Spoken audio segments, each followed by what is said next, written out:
text you. It's just too much. And It's people like, what text did I you. do? I was just like, I can't. I can't. Hello and welcome back to Work Wednesday. I'm Sheen, your host, and today we're joined by Liz. Hello Liz, how are you feeling? I am great. I've been loving Dubai. So thank you for having me. Yeah, but how are we really feeling? Oh my god, do you want me to be honest? Yes. Oh my god. Wow.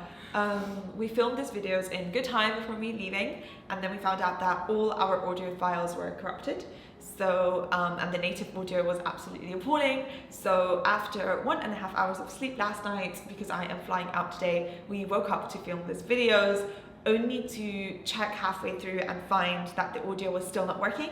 And then we couldn't connect our mic to the camera because the adapter wasn't working, and I thought I created a memory in my mind where I was like, no, there's an extra part that I took off. I unscrewed something. We went through the bin and the trash. So we went through because the trash. of how convinced you were. I created a memory. Right. I was like, I removed something from I think there. it's because we've been missing. unscrewing a lot of things.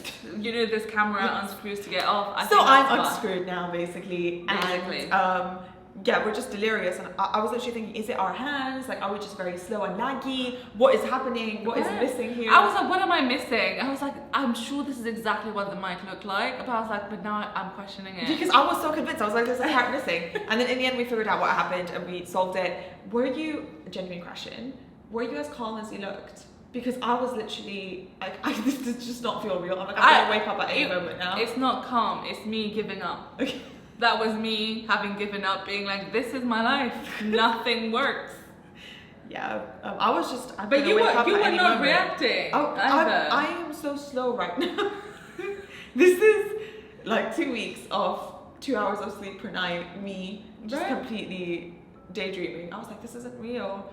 And I was like, did I do it? Did I lose it? Well, I think I unscrewed it. I don't know where I put it. It didn't exist. It didn't exist. Anyway, I think this is a good time to introduce the topic of today. Let's do it. We're talking about how we come across online and what we really are like in person. So, what prompted the idea for this video was we did a meetup last week, which we really enjoyed. Yes.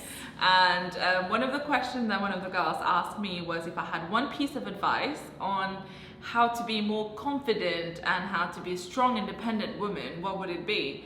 And I remember thinking, what? And I was like, you know, I will let you know once I figure it out. I was like, Sheen is a very stressed out person. And she was baffled, and all of them were baffled. They were like, that's not possible. I was like, excuse me. I was like, you don't understand. Like, I get stressed out about so much stuff. I get anxiety, I get everything. And they could not believe me. And I think they still didn't believe me.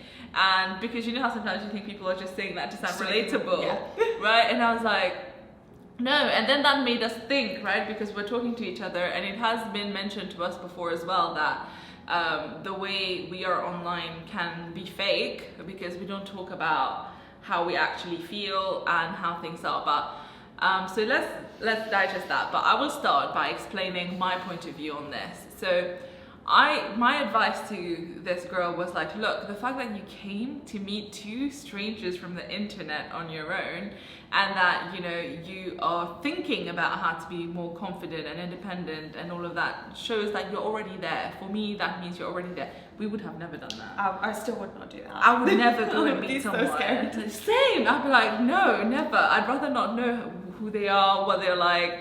So I think that was my advice, saying that you are already there, and then just forget this idea that it's black and white. You're either confident or you're not confident. I think I'm looking back at you. Yeah, move. Okay, is this better? Yeah, it's not black and white, whether you're confident or not confident. I think it's a journey that we're all on, and we have sides of ourselves that we show, and our inner self that most people don't know.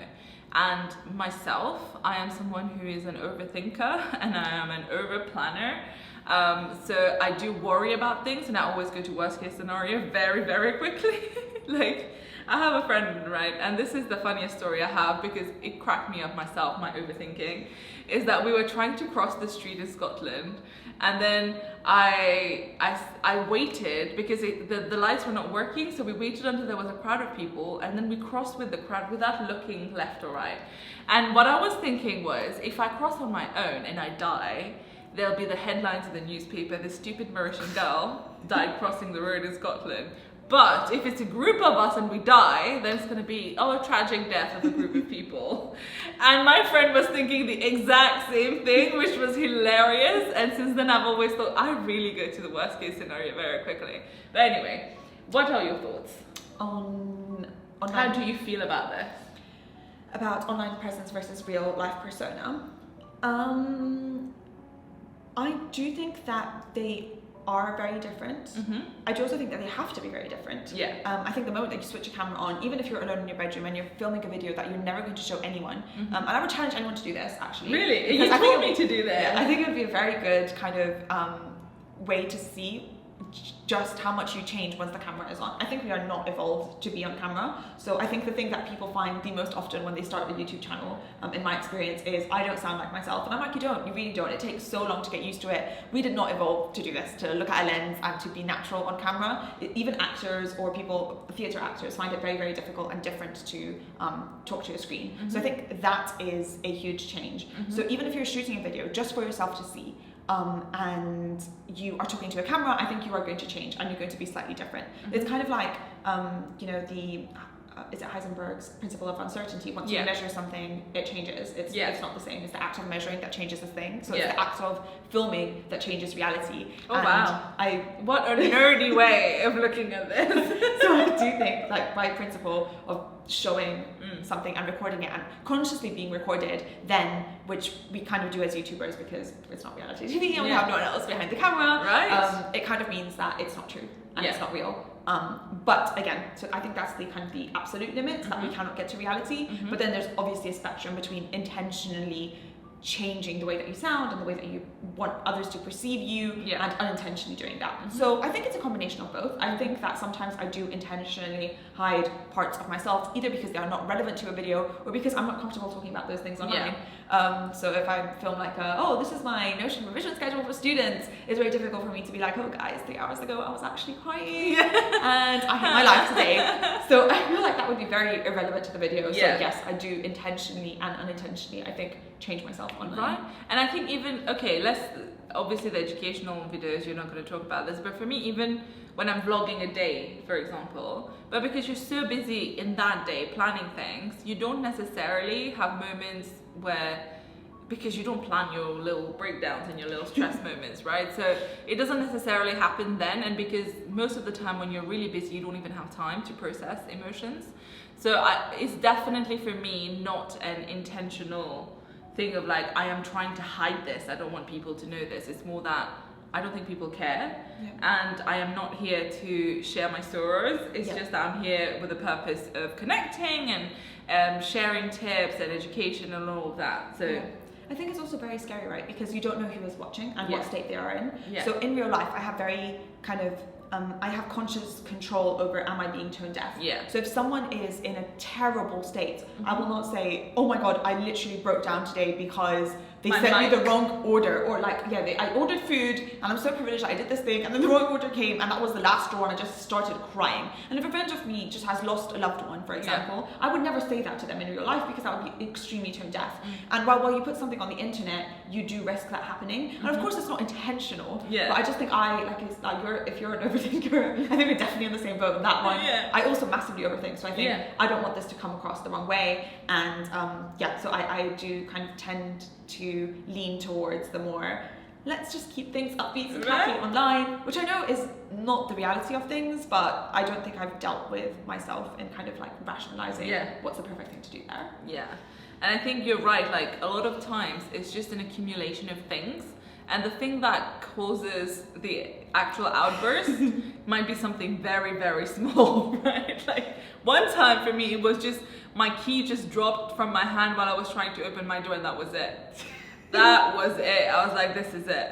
I saw this tweet that was like, most of you are one like stuck snack in a vending machine away from a serious mental breakdown. And I'm like, that is so true. I related to that so hard. I related to that so hard. And it's not actually that thing, because obviously it's a tiny thing, but it's just when you're holding it in, and especially towards the end of the day, it's just like life tests you. It's just too much. Like, it's like, what did I do? I know, it's just like, I can't. Like just today, right? The fact that we were so organized and we filmed these videos in advance. We sorted out the echo, blah, blah, blah. Audio was shit. So today we woke up early to film everything, and then there was issues again, and now we confused ourselves with the equipment, and now it's back on. And you know, all of these are very first world problems. Yes. Right? But it is part of our day to day, and I think it's okay to feel this way about the way we feel about things.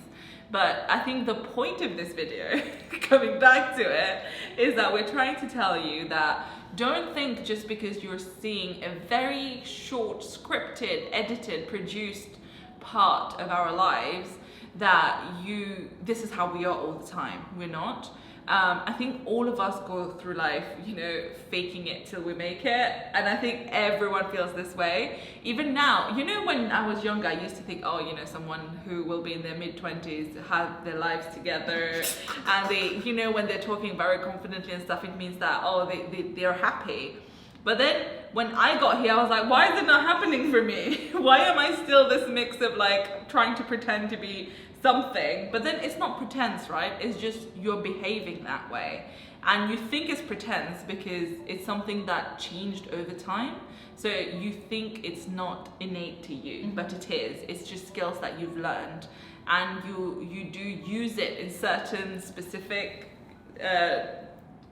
circumstances, but you don't use it all the time. For example, with your friends, you don't feel like it's there, but it is. It just becomes part of your personality, but it only comes out to you in specific circumstances, right? Yeah.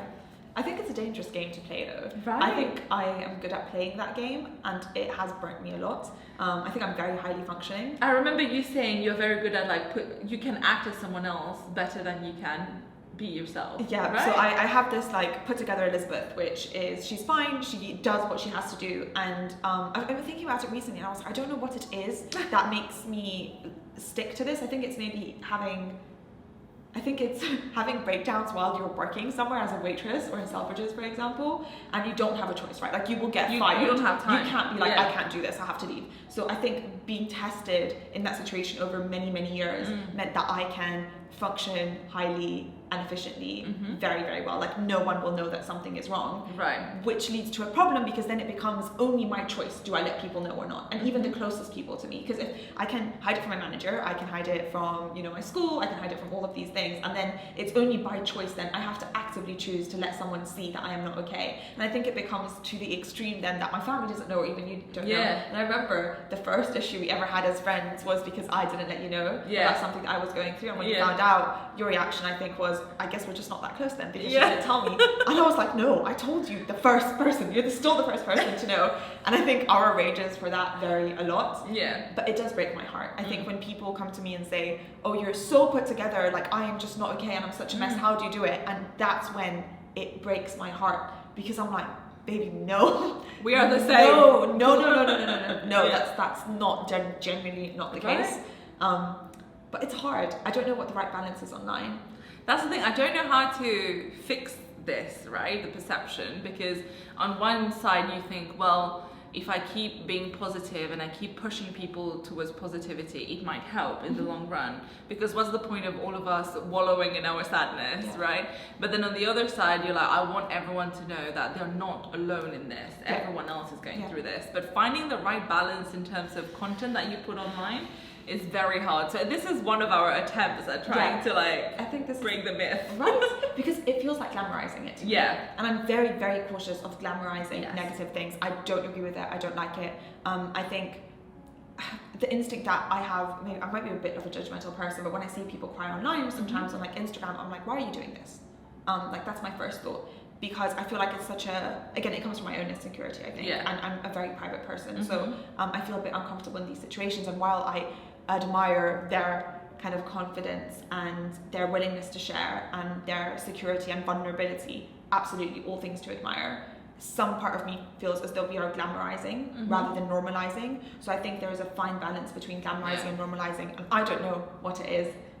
So I tend to go towards the like cautious and safe space, and I'm like, okay, it's I'll admit to it if I get asked, but I'm not going to be the first person to talk about this. So I think we just want to let everyone know that we also have our low moments, and we definitely struggle with stresses and anxiety, and we don't feel like we are confident or anything. It's just, it's just how we portray ourselves. And I generally enjoy meeting people. I'm a bit of an extrovert, which is different to you. Yes. So for me, it's very easy immediately as I meet someone to talk to them, just because that's who I am as a person. But Elizabeth takes a bit longer, but then she also gets there. And I think that's basically also personality traits more than anything. But confidence is definitely something that everyone can learn and everyone can portray. But yeah, we will think of other ways of addressing this topic. If you have any ideas, if you have any ideas, leave it in the comment section. If you want us to address specific part of our experiences, or if you want us to do research on specific things and then talk about it, let us know, because we are very passionate about this. So Elizabeth, thank you for being here. Thank you so much for having me. For like the 900th time, but you will only see one video. I think this was the best one. It was so different to all the others. Yeah. So yeah, I think we did a good job. Well, let's hope the tech did not let us down. But thank you for being here, and we'll see you next time. Bye.